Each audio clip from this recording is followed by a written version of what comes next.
area that was like 8 hours from Lima. Yeah, Lima is where the mission home is and where the airport is and everything. So I left at 9 in the morning on a bus, a double-decker bus, and it's like an 8-hour ride. So we started, and like 4 hours into the ride, I was sleeping almost the whole way. 4 hours into the ride, in a small town, I was sleeping, and I just wake up, hurting in my leg, and I don't remember exactly how I woke up. I just remember waking up, and just like I knew something was wrong. Something had happened. Like I just felt a whole bunch of things falling on me. Like I don't know what it was, but I just woke up, and when I woke up, I just remember like not being in my body. Like I was just like I saw everything, but I wasn't the one thinking, and I wasn't the one moving my body. I don't know. It was a weird feeling, like a daisy feeling, and I was just like, yeah, there. And what I saw is I just looked down, and I just saw a leg from somebody. I really don't know how it got there, but there was just a leg.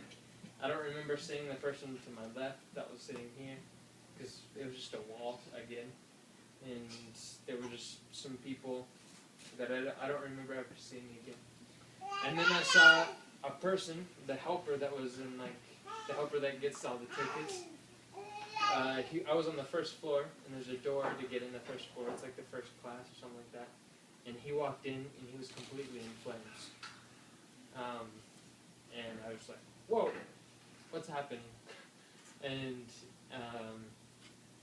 I just remember like smelling petroleum and just feeling that I was covered in petroleum, and everybody was covered in petroleum.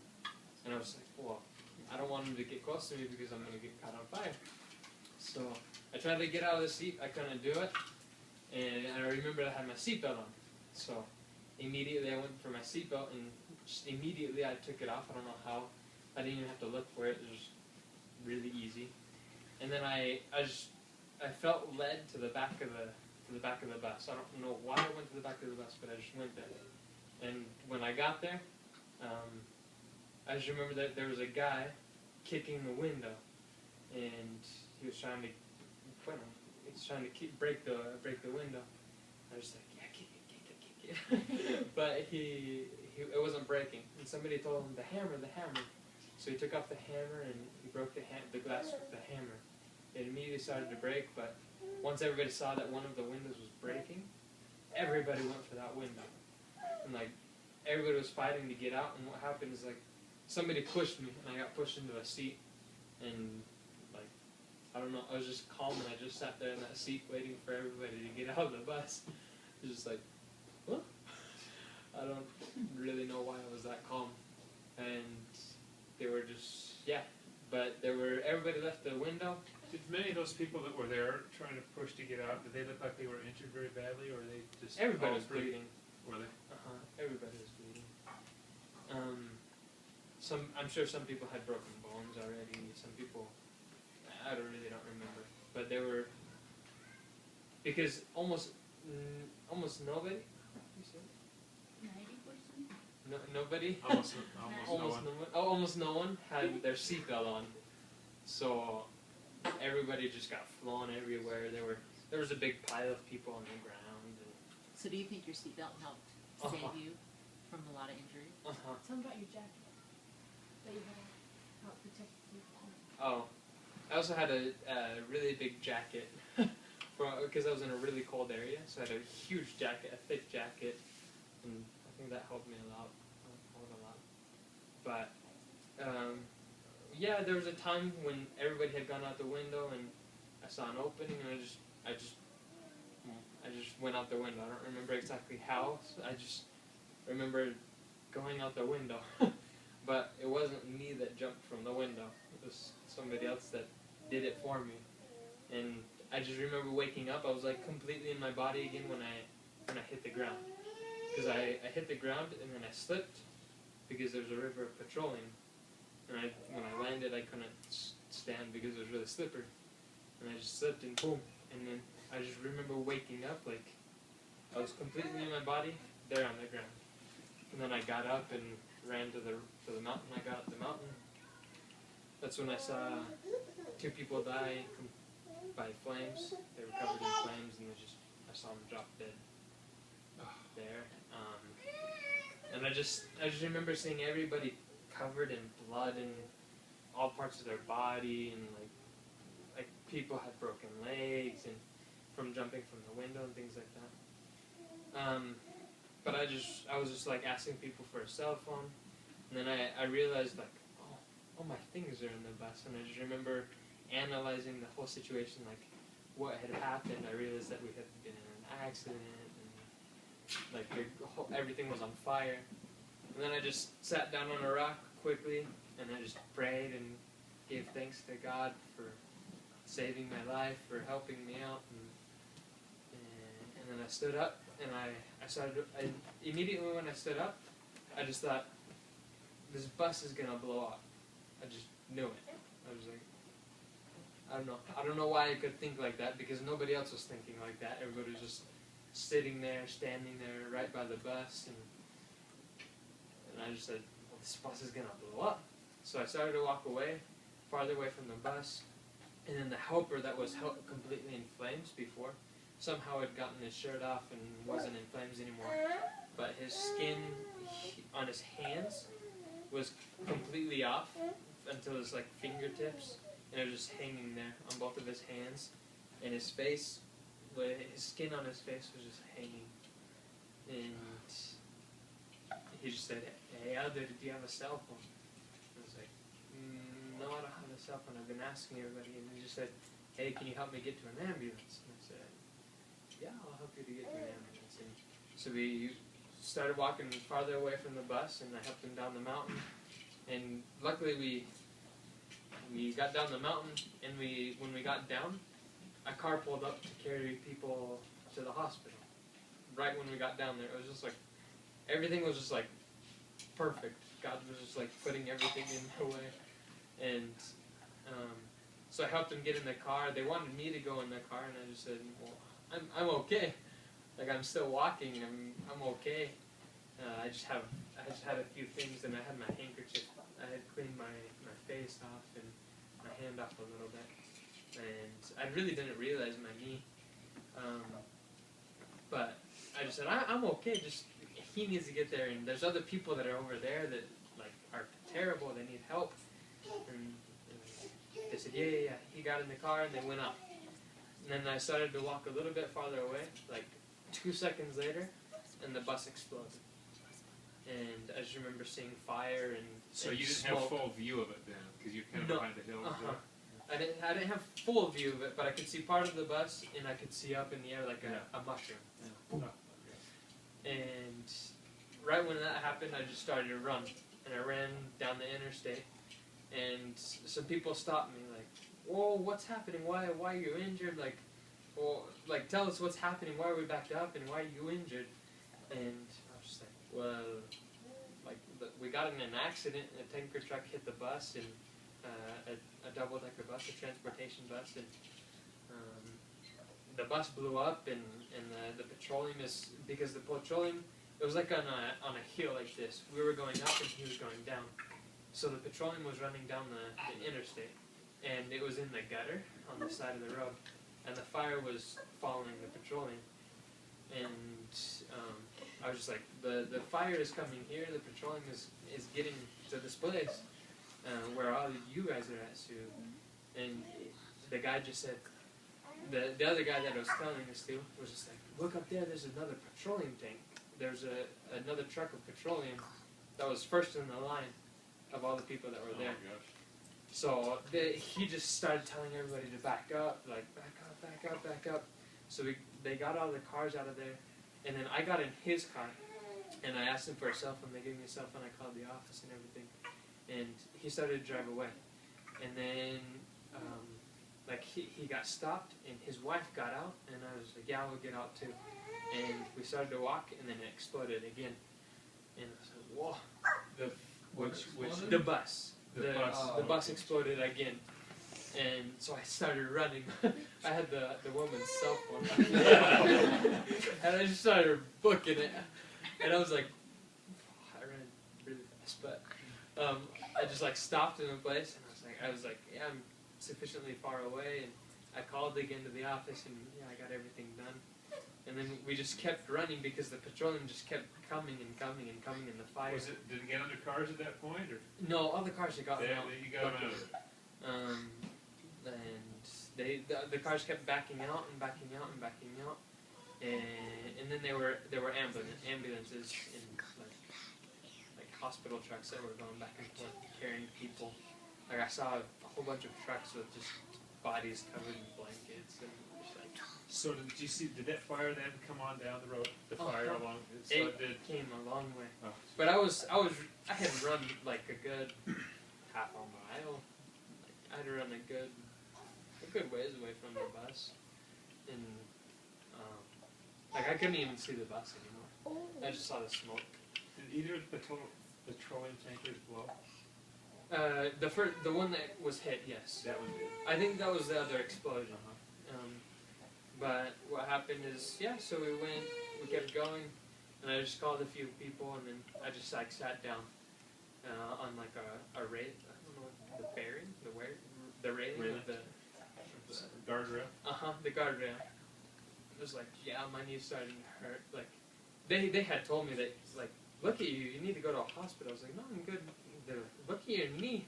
It's like, oh, what happened? And I was like, yeah, after a while it started to hurt because the adrenaline had gone away already. And I was like, yeah, it's starting to hurt now. So we tried to stop some people to take me to La Arroya. It's like 20, 30 minutes away. Back down the road to another city where there's a bigger hospital. And, well, they took me down there. I finally got in a truck. They took me down there.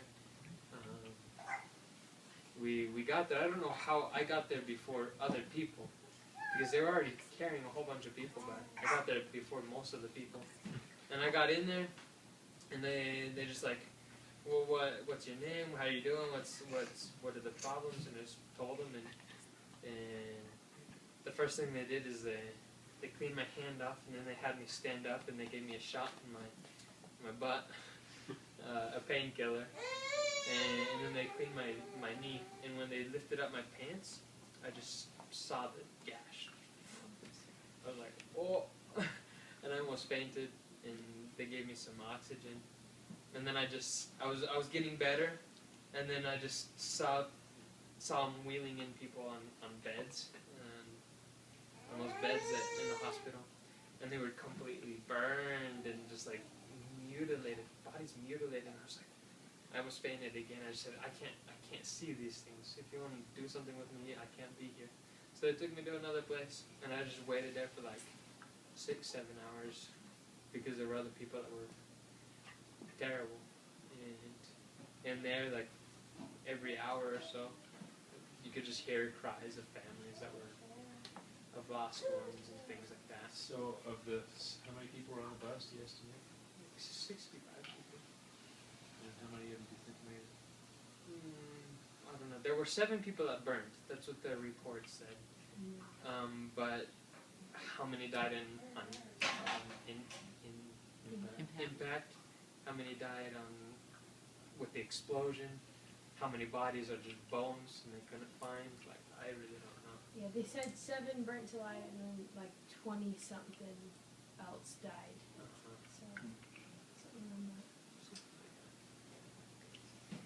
And then there they stitched me up. I was the last patient to get treated. I also told all the doctors that came in, like, what's the problem? I said, well, I just have my knee, but go and help the other people. Like, they need your help more than I do. So I was How many just stitches did you get in that knee? 3 stitches. I had 2 gashes. I had 1 stitch in this one and 2 stitches in this one. So how long did it take for the emergency response people to get there? I mean, I'm thinking you're out in the middle of the hills and nowhere. So how long did it take for ambulances to come and stuff? 30 minutes. A long time. 20, 30 minutes. About. And did they have a lot of them come? Oh, they had a ton of them. They had them coming from every city that was close to them. They had they had ambulances coming from cities like 3 hours away from there Oh, that really? had come, and when I was already in the hospital, like an hour later, those ambulances were coming to the hospital, dropping people off still. So of all those people that were on that bus, you and 3 or 4 others were the ones that had minor injuries, and everyone else was either gone or really severely. Like there was a family on the second floor that I don't know how the mom didn't get hurt, but I think maybe her husband lowered her down and she just dropped and everything. But she got out, they lowered her baby down and her 2 kids. Her 2 kids did get hurt with their legs a little bit. They couldn't walk very well. They just something happened. It wasn't something major. And yeah, they were the only other ones. Like her husband broke his leg. I don't know. He just broke his leg. Well, We're it's glad pretty you're ob- okay. It's pretty obvious you were watched over and protected. While I was in the hospital, I was like, I have to do something to take my mind off of all these things that I had been seeing, and like they started bringing people into this room that I was in, kind of, and there were people crying and like whining like in pain, and I was like, yeah, I need something to do, and the only book that I had on me was my missionary handbook, the white handbook. So I took that out and started to read it. And I just read in the introduction where it says, like, if you keep these rules, you will be helped to magnify your calling, and you will be protected physically and spiritually. And I was like, that's true. I'm grateful that I was obedient for my whole mission, and God helped me out, protect me. Oh, we're sure glad you're home safe. That's what I told my mission president. He said, "That's right. Obedience protects." So did he come to the hospital where you were then? No, it was like 4 hours. So how'd you get back to Lena? So what happened is I was in the hospital. They treated me like at 6 or something like that. They started taking X-rays. They didn't have any broken bones, and other things like that. And then they finally came in and they stitched me up. And I was like, oh, this is gonna hurt so bad. I was like, uh-oh. And I was like, oh, an anesthetic would be good, but the doctor just came in and said, oh, don't be a baby. There's people like that are really damaged with burns and things like that. She's like, that's all right. And she stitched me up without any anesthetic. And it hurt really bad, but I could just feel it when she was like tightening it and then tying it. But after that, like I was there for like 2 hours, waiting to give me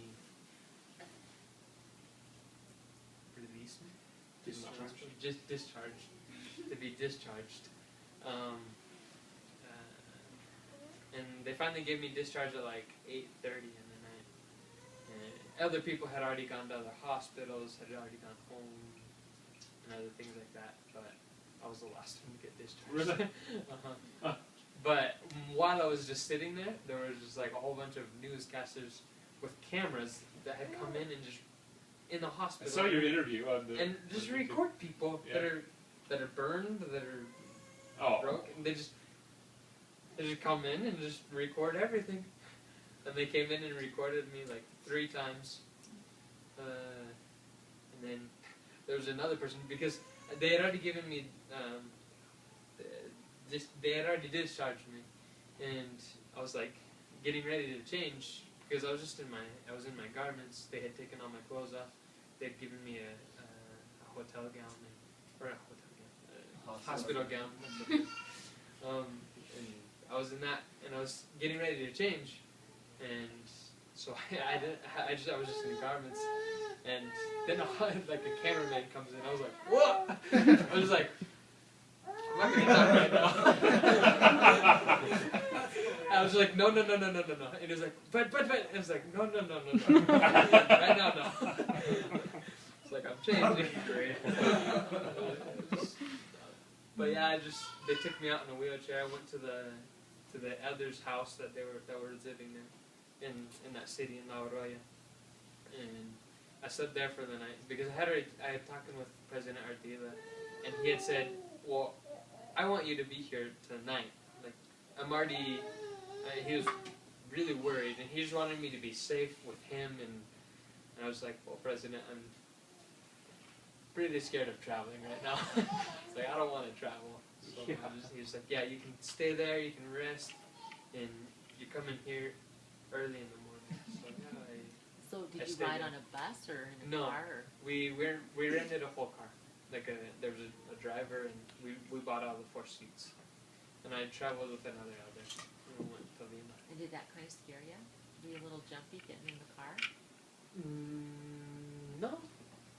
I just had, when I was sleeping that night, on the back side of the house, there were the train tracks and a river. So it was really noisy. And every time that the train came, it woke me up and just like, it scared me. Like, what's happening? And I was really, really alert. Like, fuck. And So you slept the whole way then in the car? Uh-huh. Yeah. Well, no, actually I didn't sleep. I was awake the whole time in the car. You still had adrenaline pumping. Uh-huh. But I wasn't that scared as I got in the car. There were a few times that I was like, whoa. But, like, we passed where the bus was, and I saw the frame. Oh, you did? I passed the site where we had crashed. Because it's the same. So that kind of freak you out a little bit? I wanted to take a picture of the frame. But I couldn't get my camera out of the bag. Because I had a bag full of petroleum-drenched clothes. But I did take a picture of the tanker truck that was exploded. So that was, yeah. So And you then brought, I got home. brought home with you what? Your camera, your petroleum-drenched clothes, your My white handbook, Camera, my white handbook, Candy. and your name tag. Candy. my name tags. I had some candy. I was gonna give them to some kids that I knew in Lima, but I didn't get to see any of them, so that didn't work out. But I had You had to I had plan. two planners. That's all I have from the mission. And the clothes that I had on my back, that was drenched in petroleum. The elder there had given me some clothes, some of his clothes, but it was a size 38 pants. And the belt was huge, and the belt, like, all the holes were over here. And we just poked a hole in the belt. Yeah. Well, it's a thought that counts, right? Uh-huh. And the shirt was like really ugly. So is that what huge? Is that what you picked them up in then? No, so No. then the mission So president, when I got to Oh, Lima, okay. they still took me up to. Well, I was just there, and they were just so happy that I got there, and we went out to eat, and they took me to a really nice restaurant, steak dinner, and there was another elder that was going home also. That was going home a little bit early also, and I was with him. But like President was doing all this like for me. Like he really didn't even care about this other elder. But because the other elder wasn't that good. It really wasn't. But after that, he was like, "Yeah, now we're gonna go buy you some clothes," because it was just terrible how I looked. It was just like the pants were all folded up here. And it was just there for the belt. Oh, So that's when they bought me this suit, this shirt, this tie, this belt, and these shoes and these socks. wow, they decked you out, didn't they? And they bought me some other things. They bought me some garments, some Is that weird? Toiletries? Toiletries. They bought me some toiletries and like another shirt and another tie, some other things. Oh man. And then I got on the plane. So have you landed yet? Or is it all still real surreal? I think I landed. You back? It hasn't affected me since I've been back. It hasn't, you don't feel like you have like PTSD, What's that? post-traumatic stress? Oh. No. Like next time you see a bus and No. that scares me too. I don't know. Like I can still think of it. Like I can even see the people in my mind, like the people dying in my mind, but it doesn't. It's not messing Yeah, up. he hasn't been dreaming or anything. I was been Although trying to watch that. weren't Spanish phrases. You can That's still, more you can warfare. definitely tell in your accent and the way you're speaking. Oh, yeah. Yeah, It's totally there. happens to everyone. It's awesome. And the words, trying to remember some of the words. Yeah. But he's completely fine. He's driven in a car with me, so he knows about driving. Well, you're probably completely just protected, it sounds like. So Totally. just not a whole lot of the stress is gonna linger. It's good. Like I was protected mentally to be able to think in the situation when it's just like completely when somebody would just be like, "What's happening?" and I could think clearly. I could act clearly, guided my body. And I was protected. Yeah, you were. And that's just my knee, my hand, my eye, and my other knee. And also, it's an interesting thought, everything outside of my garment. Really. And my garments didn't even get drenched in petroleum. Just my pants, but it didn't get into the garments. Wow. That's crazy. Keeping Grandpa busy. That's right. Wow. So when day did you get home then? On Friday. You're still able to see friends once you walk home? That's awesome. Because I was going to get home the same day that she was leaving. But I came home 5 days later. Wow. We saw Carly tonight after that meeting. That was cool. Was she in that car? Yeah, we were walking out. We were walking out, and all the missionaries were walking to the training center, and she just comes up behind us. And we're like, "Oh my gosh!" She just comes up and gives us hugs. Yeah. Her companion was saying, "That's so unfair." She actually said that it was. So I alright. said, "Are you supposed to be doing this?" And she says, "Yeah, they said if you see your parents or family, just to say hello and keep walking." And that's all she did. So That is Getting awesome. hugs. Well, Steve, thanks for sharing that with us. yes. That's, So did your parents like know before you, so you found out from me later? Yeah.